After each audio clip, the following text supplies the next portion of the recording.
तमाम मीडिया के तमाम मीडिया बंधुओं का आज इस प्रेस कॉन्फ्रेंस में स्वागत है। कम समय पे आप तमाम साथी यहाँ पहुंचे, आपका बहुत बहुत साधुवाद।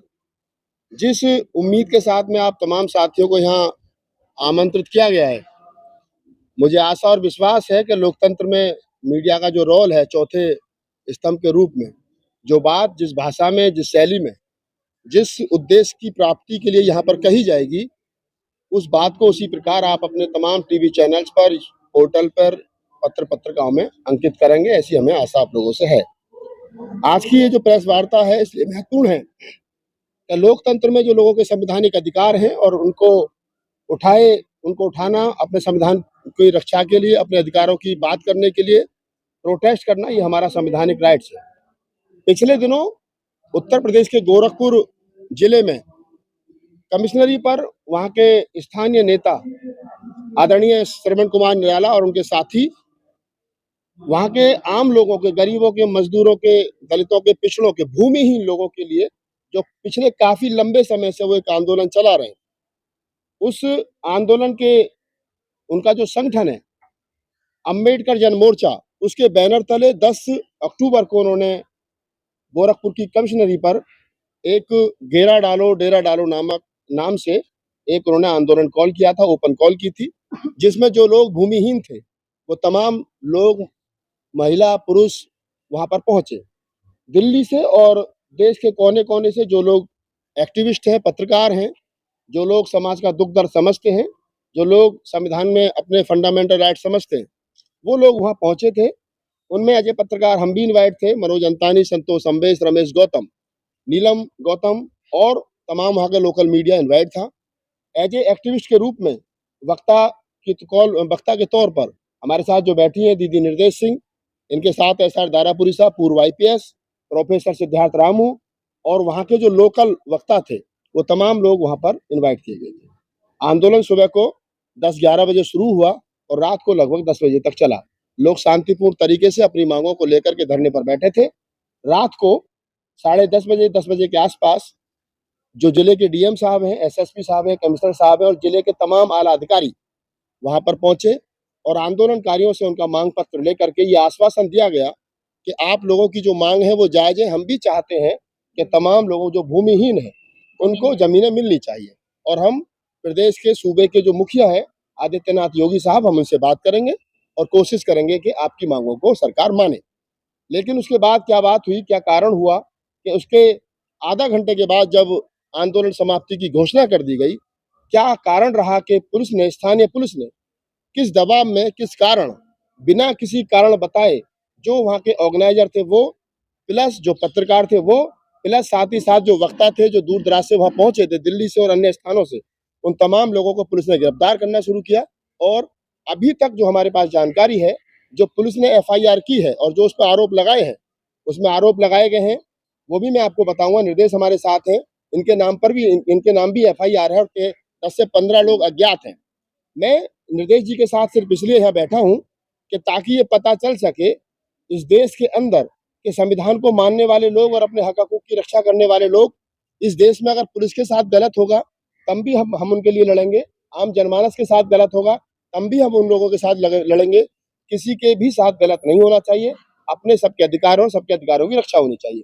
अगर आज निर्देश जैसे तमाम लोगों के साथ जिनको जेल में डाल दिया गया बिना कारण बताए, और उन पर आरोप जो लगाए वो आरोप ऐसे हैं जब हम एफआईआर को पढ़ते हैं तो हमें हंसी आती है कि आखिरकार ये पुलिस ने जो एफआईआर कराई है, राजेश कुमार शर्मा जो वहां पर एक अर्दली के रूप में, एक सरकार के मुलाजिम के रूप में, पेशगार के रूप में काम करते हैं, और उन्होंने जो एफआईआर में सारी बातें बताई हैं तो वो हंसने लायक है।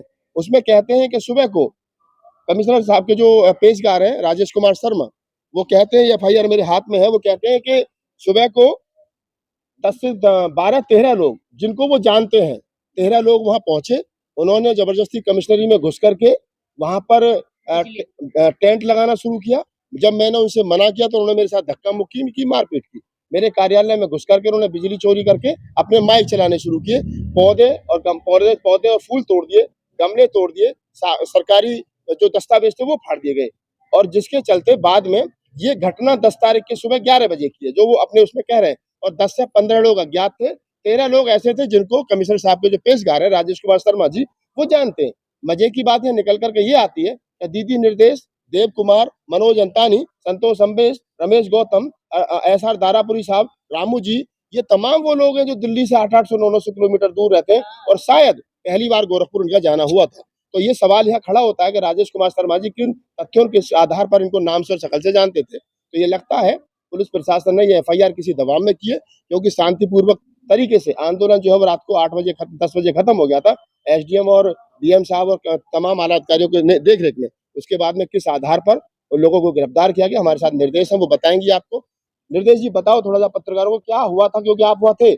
मैंने वहाँ पे जब मेरी पुलिस के साथ थोड़ी गहमा गहमी हुई थी, मेरी आईडी छीन ली गई थी, तो मैंने वहाँ से पुलिस का स्वागत करते हुए, धन्यवाद करते हुए वहाँ से ईमानदारी से 5:30 बजे वो छोड़ गया था, क्योंकि मेरी ट्रेन थी वापसी की और मैं 1 बजे पहुंचा था। 4 घंटे लगभग मैं वहाँ रहा था। लेकिन निर्देश जी एक दिन पहले से थी और अगले दिन रात को 12 बजे तक वहाँ थी, तो ये पूरी जानकारी आपको बताएंगी किस प्रकार से लोगों को कहाँ से गिरफ्तार किया गया। देखिए, जो आंदोलन था उस आंदोलन की रूपरेखा कई महीने पहले से ही तैयार की गई थी। कमिश्नरी में समस्त अधिकारी ये बात जानते थे कि आज आंदोलन होने वाला है। हम लोगों ने रात को 8 तारीख की रात को और 9 की रात को लगातार जहां से टेम्पो, ट्रॉली, ट्रैक्टर आ रहे थे, लोग अपने किराए से वहां आए। जिस तरह की आप लोग वहां गैदरिंग देखते, गांव की ऐसी महिलाएं थी जिनकी गोदी में बच्चे थे, कुछ प्रेग्नेंट महिलाएं भी थी। ऐसी महिलाएं इस उम्मीद में बैठी थी, वो हमसे यही पूछ रही थी बार बार कि बहनी जमीनिया मिल जाएगी ना, जमीनिया मिल जाएगी ना। उनकी आंखों में उम्मीद थी ये लेकर के, क्योंकि वो पिछले 2 पड़ाव का आंदोलन पहले वहां पर श्रवण कुमार निराला जी और सीमा गौतम जी कर चुके थे। तीसरे पड़ाव का आंदोलन था और इसमें ये साफ सुथरा लिखा गया था कि डेरा डालो, घेरा डालो, जब तक जमीन के कागज नहीं मिलेंगे या तो योगी जी हमें लिखित में कोई भी आगे की कार्रवाई बताएं या फिर जमीन के कागज लेकर के हमें यहाँ से भेजें।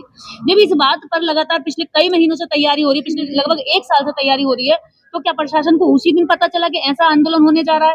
दूसरी बात, जो गमला तोड़ने की या फूल तोड़ने की बात लगाई गई है, ये एकदम निराधार है। जब कुछ महिलाएं उस दफ्तर के अंदर एंट्री करी थी, वो इनोसेंट महिलाएं थी, जब वो एंट्री करी तो मैं खुद जाकर के उन महिलाओं को समझा कर लाई थी और एक भी कागज तो ना किसी महिला ने छुआ है, ना किसी भी सरकारी चीज को हाथ लगाया है। सबको मैं बाहर निकाल करके लाई और एसएचओ ने खुद उसमें बयान दर्ज किया है कि हाँ, दीदी निर्देश सिंह सारी महिलाओं को समझा करके बाहर लाई है, किसी ने कोई भी नुकसान नहीं किया है। ये बयान उनका मेरे मोबाइल में रिकॉर्ड है, वो मैं आपको दे दूंगी। दूसरी बात, जो उन्होंने कहा है कि 307 उन्होंने धारा लगाई है, 307 जो धारा लगाई है, उस धारा में उन्होंने कहा है कि शर्मा, क्या नाम है इनका, राजेश कुमार शर्मा, जो पेशकार हैं कमिश्नर के, वो कह रहे हैं कि मेरा गला पकड़ा है। पेशकार हमारे आसपास में कहीं भी नहीं थे, ये एकदम सरासर झूठ बात है किसी का। पूरे दिन सुबह से आप ये देखिए 9 बजे लोग वहां बैठ गए थे आकर और दूर दराज से लोग आए हुए थे, सुबह के 4-4 बजे के भी लोग चले हुए थे, भूखे प्यासे रात को 11 बजे तक बैठे रहे। आमतौर पर होता है कि आज जब हम ज्ञापन देने जाते हैं, आप लोगों ने भी सोशल एक्टिविस्ट देख रहे होंगे, जब हम ज्ञापन देने जाते हैं, डीएम को नाम देते हैं या कमिश्नर को देते हैं, तो वो तुरंत ज्ञापन लेते हैं और मामला वहीं पर रफा दफा हो जाता है। लेकिन इस आंदोलन का एक अलग ही रूप था। यहाँ ना तो डीएम 4 कदम चल करके हमें वो देने के लिए आ रहे थे कि भाई क्या कहाँ है आपका ज्ञापन, न कमिश्नर लेने के लिए आ रहे थे, यानी ज्ञापन लेने ही नहीं आ रहे थे। भूखे प्यासे तड़प रहे थे हम लोग दिन भर में, इतनी गर्मी में जाने कितनी बार पसीना सूखा, कितनी बार हम लोग पसीने में तरबतर हुए। लेकिन 11 बज गए, फिर जाकर के डीएम साहब आए, हमने आश्वासन दिया कि आपको कोई किसी भी तरह की समस्या नहीं होगी, हम लोग शांतिपूर्ण तरीके से अपना ज्ञापन देना चाहते हैं। और दूसरी बात, डीएम साहब ने हमारे सामने ऑन रिकॉर्ड हमारा माइक पकड़कर हमारे मंच पे खड़े होकर हमारी वीडियो में ये बात कही है कि तुम्हारी जो मांगे हैं बिल्कुल जायज है, मैं इस मांग के साथ हूँ, भूमिहीन परिवारों को जमीन मिलनी चाहिए और ये मांग मुद्दा आपका जायज है, ये गलत नहीं है। और हम आप लोगों में से 5 लोगों की टीम बनाएंगे। जब आप उस संगठन के 5 लोगों का पैनल बना लीजिए, 5 लोगों के पैनल को बना करके हम लखनऊ में बैठेंगे, बात करेंगे। ये जमीन का जो वितरण है वो एक दिन में नहीं होगा, थोड़ा लंबा प्रोसीजर, 1 महीना लग जाएगा। तो हमने ये भी बात लौट कर कही कि कितना टाइम लग जाएगा, अगर आप 1 महीना 2 महीना ले लीजिए, अगर उसके बाद नहीं मिलता हम फिर आएंगे लौट कर। तो डीएम साहब ने कहा कि नहीं, आपको आने की जरूरत पड़ेगी नहीं, ये काम उससे पहले ही हो जाएगा। ऐसा आश्वासन डीएम साहब ने हमारे मंच पर, हमारे माइक पर ये बात बोली है सारी महिलाओं के सामने। तो उसके बाद ऐसा जब उन्होंने कहा कि हम आपकी महिलाओं को, जो भी लोग हैं दूर दराज से आए, इनकी बसें भी नहीं, आने का जाने का कोई संसाधन नहीं है, क्योंकि 2 दिन के हिसाब से लोग बैठे थे, तो उनको प्रशासन ने खुद अपनी बसें लगा करके लोगों को वहां से बिठाया और बॉर्डर पे जाकर के यानी कि आंदोलन से भीड़ को खत्म कर दिया। आप आंदोलन की भीड़ देखेंगे मेरे सोशल मीडिया का जो मेरा अकाउंट है निर्देश सिंह के नाम का, आप उस पर देखेंगे, लाइव चलिए सारी वीडियो।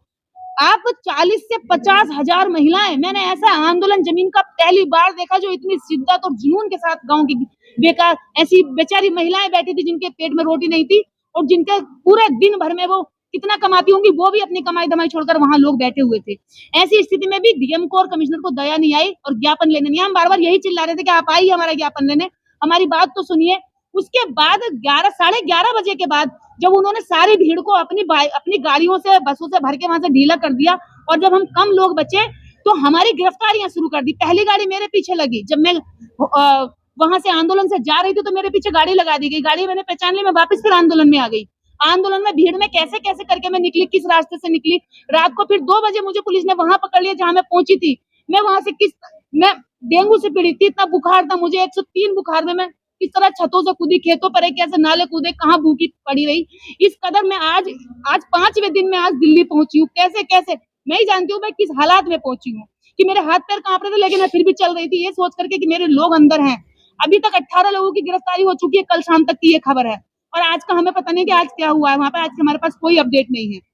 18 लोग वो बेकसूर जिनका कोई दोष नहीं था। क्या योगी जी इसको व्यक्तिगत ले रहे हैं? हम ये जानना चाहते हैं, योगी जी ने कोई आंदोलन नहीं किया क्या? योगी जी उसमें डायरेक्ट ये कह रहे हैं कि आप डीएम साहब को भेजने रहे सारा दिन और शाम को भेज रहे हैं, तो इतनी मीठी छुरी की तरह आपने हम पे वार किया और उसके बाद हमें सबको इधर तितर बितर करके भीड़ कम करके, आपको पता था कि भीड़ में अगर आप अरेस्टिंग करेंगे तो आप जो है सफल नहीं होंगे, इसलिए आपने भीड़ को अपनी गाड़ियों से बाहर भेजा। उसके बाद हमारे लीडरों को, हमारे लोगों को, एसआर दारापुरी जी बुजुर्ग हैं, 82 साल के रिटायर्ड आईजी, जिनकी तबीयत बहुत खराब थी, हाथ कांप रहे थे उनके वहां मंच पे बोलते हुए भी इतनी गर्मी में, उनको अरेस्ट कर लिया। डॉक्टर सिद्धार्थ रामू जो इंटरनेशनल राइटर है, जिनके नाम कई किताबें जिन्होंने लिखी है, कई किताबों के अनुवाद किए हैं, डॉक्टर सिद्धार्थ रामू को शाम को 6 बजे अरेस्ट कर लिया था। हमें पता भी नहीं था, बाद में पता चला। उसके बाद हमारे आंदोलन में फोटोग्राफी करने के लिए एक फिल्मकार, फ्रांस का एक फिल्मकार है जो कविताएं लिखता है, कहानियां लिखता है, वैलेंटीन रोजर को ये बताते हुए गिरफ्तार कर लिया कि आपको जो है विदेशी फंडिंग मिल रही है और वैलेंटीन रोजर जो है ये सरकार के जो गुप्त सूचनाएं, गुप्त जानकारियां, गुप्त एजेंसियां, उनकी जो है यहाँ पे खतरा बताते हुए उसको गिरफ्तार किया गया। हमने ये बात भी मंच से कई बार दोहराई और अपील करी कि वो निर्दोष है, उसका हमारे आंदोलन से कोई लेना देना नहीं है, वो सिर्फ फोटोग्राफी करने आया था। विदेशी मेहमान, हम कहते हैं अतिथि देवो भव, हमारे देश का हर नागरिक विदेश की इज्जत करता है, हम भी जाते हैं तो हमारा भी सम्मान होता है। क्या हम उसको ये मना करते कि आप हमारा फोटोग्राफी नहीं कर सकते? हमने उसको कहा ठीक है आप आइए, फोटो ले लीजिए, वीडियो बना लीजिए। वो दलित एट्रोसिटी पर यहाँ पर एक दलित फाइल बनाने आया था, उस बेचारे को वहां पे अरेस्ट कर लिया गया। उसके बाद धीरे धीरे एक एक करके सबकी अरेस्टिंग होती गई। अभी सीमा गौतम जो इस आंदोलन की मुख्य लीडर हैं और श्रवण कुमार निराला जो इस आंदोलन के मुख्य संयोजक हैं, इन दोनों लोगों के घर पे पुलिस चारों ओर से तैनात है। उनके घर में उनके बच्चों को खाना पीना सब बंद कर रखा, कोई कहीं नहीं जा सकता। इस हालात में उनके घरों में कोई पुरुष नहीं बचा, सारे पुरुषों को उठा के जेल में डाल दिया। ऐसा क्या क्या अपराध किया है? क्या गरीबों की लड़ाई लड़ना, क्या लोकतंत्र में अपनी बात रखना, आंदोलन करना, जमा होना, इकट्ठा होना, अभिव्यक्ति का अधिकार, ये कोई मायने नहीं रखता है उत्तर प्रदेश की सरकार में? क्या योगी जी ने कभी आंदोलन नहीं किया था? क्या हमेशा आप सत्ता में बने रहेंगे? ऐसा नहीं होता है योगी जी। अगर कल को आप नहीं रहे और आपने फिर आंदोलन किया तो आप तो दमन सिखा रहे हैं ना कि कल की सरकारें फिर आपका दमन करेंगी। ये दमन है, ये हिटलर शाही है। आप करोड़ों करोड़ों रुपया, जमीन की बात चलती है कि जमीन कहां से देगी सरकार? सरकार जमीन दे सकती है। तेलंगाना सरकार ने 3 एकड़ जमीन 2524 लोगों को 94 करोड़ की जमीन खरीद कर दी है और जो उसके पास सरकारी जमीन थी वो वितरण की है। तो क्या यूपी सरकार नहीं कर सकती? और हम ये नहीं मांग रहे कि जो पहले से सामंती है, जिनके पास जमीन है, उनको जमीन दे दीजिए। अरे जो भूखे हैं, गरीब हैं, जो दूसरों के खेतों में बेकारी करते हैं, जो खाना ना होने की वजह से क्राइम भी करते हैं, अपराध करते हैं, आप उन लोगों को जमीन दीजिए। कौन से हम व्यक्तिगत तौर पर जमीन मांग रहे थे? जी, जो आपने ये आंदोलन किया था उसकी परमिशन आपके पास थी क्या? देखिए, इसकी परमिशन के लिए 2 महीना पहले ही एप्लीकेशन डाल दी गई थी। आपको पता है, जागरण की, कीर्तन की, भजन की, हवन की, हर जगह सड़कों पे घेर घेर करके बिना परमिशनों के हो जाते हैं। लेकिन हमने इसकी परमिशन की अपील 2 महीने पहले डाली थी, जिसको कभी भी आपको पता होगा प्रशासन रिसीविंग नहीं देता है, ये कहीं की भी परमिशन हो। लेकिन एप्लीकेशन हम लोगों ने डाली, उसके आधार पर हुई। जब सुबह टेंट लग रहा था तब पुलिस को आपत्ति क्यों नहीं हुई? जब सुबह लोग आने जाने और बैठने शुरू हुए तब पुलिस को आपत्ति क्यों नहीं हुई? पुलिस को रात को 12 बजे आपत्ति हुई है, जब सारा आंदोलन शांतिपूर्ण तरीके से हो गया, सब लोग अपने अपने घर चले गए। शाम को पुलिस हमसे पूछी आपने खाना खाया, आप थके होंगे, और एक एक करके एक एक आदमी को इस तरह से बातें बना बना कर अलग अलग ले जा रही है और अरेस्ट कर रही है। 1.5 घंटा मेरे साथी देव कुमार जी को अंदर रखा गया, उनसे पूछताछ की कि कौन कहाँ से आया, किसका क्या नाम है। यानी कि जो पूरा षड्यंत्र रचा गया है आंदोलन को कुचलने का, सबसे अच्छा तरीका इन्होंने ये देखा कि जो भी लोग अंदर चले जाएंगे बाद में आंदोलन को भ्रमित कर दिया जाएगा। श्रवण कुमार निराला को पूरी तरीके से बदनाम करने की, वहां लोकल मीडिया, स्ट्रीम मीडिया बदनाम करने की कोशिश कर रही है कि ये विदेशी फंड पे आंदोलन कर रहे हैं, ये व्यक्ति देश के लिए खतरा है, जासूस है, इस तरह की खबरें उनके नाम पर चलाई जा रही है। लेकिन मैं बता देना चाहती हूँ, श्रवण कुमार निराला नेता डरने वाले नहीं है। वो एक ऐसा आदमी है जो गोरखपुर के अंदर वो बसपा के टाइम से एक बड़ा लीडर रहा है और जमीनी आम जनता का लीडर है। वो वहां की जो गरीब लोग हैं ना, उसको भगवान की तरह पूछते हैं, क्या करेंगे, कहाँ ले जाएंगे ये। और अगर ये हमारे 28 लोगों के इन्होंने जो है नाम दर्ज FIR की है, जिसमें और अलग लोग भी हैं, कुछ अज्ञात भी हैं, और सबको उठाते जा रहे हैं, उनके नाम मेंशन करते जा रहे हैं। अगर इनकी सबकी FIR वापस नहीं होती है, इन सबको जेल से नहीं रिहा किया जाता है, तो हम जेल भरो आंदोलन करेंगे। इसको मजाक में नहीं लेना। आप हो सकते हैं षड्यंत्रकारी, लेकिन हम आंदोलनकारी लोग हैं, इसी धरती से पैदा हुए हैं। और ये गोरखपुर की धरती से निकले हुए योगी जी, इनको नहीं पता कि उनके ही जनपद में उनके ही गरीब लोगों की मांग उठाने वाले आदमी का उन्हें धन्यवाद करना चाहिए, और वो उनको उठाकर जेल में डाल रहे हैं। क्या कसूर है सीमा गौतम का, क्या दोष है सीमा गौतम का, जो भूखी प्यासी जाकर के लोगों को उनके मुद्दों को समझाती है। आप कावड़ के नाम पर, कुंभ के नाम पर, मेलों के नाम पर, यात्रा के नाम पर करोड़ों हम जनता के लिए बर्बाद करते हैं। लेकिन हम कह रहे हैं कि हमें जमीन दो, हमें नहीं चाहिए तुम्हारा ये ढकोसला, हमें नहीं चाहिए धर्म। आपको तो हमें जमीन कहाँ से देंगे? क्या आपको उन्होंने प्रॉमिस किया था कि आप लोगों को, हम हजारों लोगों को जमीन बांटेंगे? देखिए, प्रॉमिस करने के लिए हम उनको बुला रहे थे, आंदोलन इसीलिए किया गया था।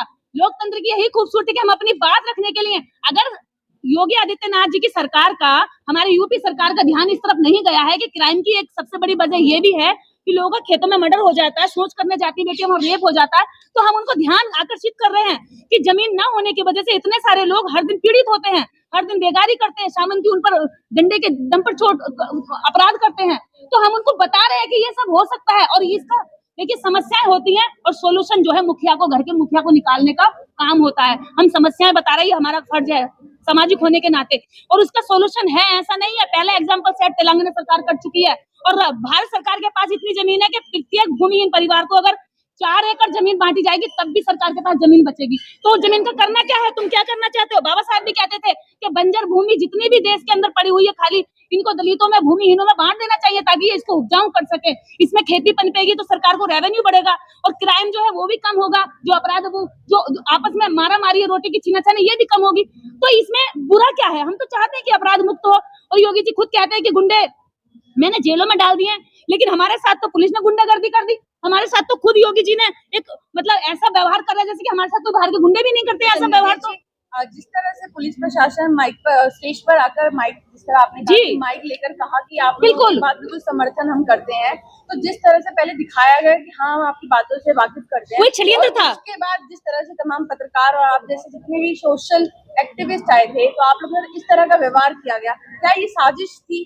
देखिए, ये प्रशासन ने पूरी तरीके से प्लान सेट किया कि ये लोग 2 दिन के हिसाब से आए हैं और ये लोग रहे, तो योगी जी का बहुत बड़ा प्रेशर था उनके साथ, क्योंकि इसमें डायरेक्ट योगी जी इन्वॉल्व है। यहाँ पुलिस का कोई रोल नहीं, हम पुलिस को दोष नहीं देंगे, क्योंकि पुलिस जो है सत्ता के चाबुक से चलती है। हमारा उनसे कोई लड़ाई झगड़ा नहीं है।